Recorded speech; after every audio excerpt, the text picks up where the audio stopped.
In this video, I will show you how to install golf apps on your Samsung Galaxy Watch 9 and also Ultra 2. So first, simply on your watch, swipe up and you want to find the Play Store icon. So click that and you see you have search here.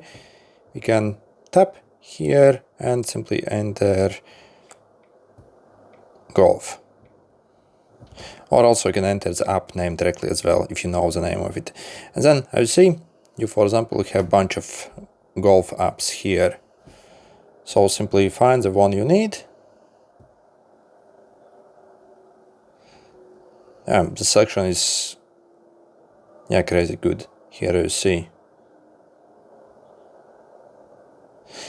So for example, let's click install on this one. If you want to see the progress better, you can click on the app here.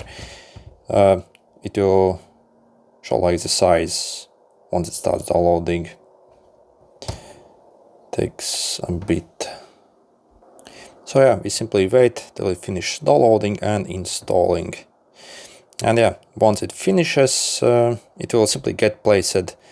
So again, if you go in all your apps, it will simply get placed at the very end and you'll be able to access it from there.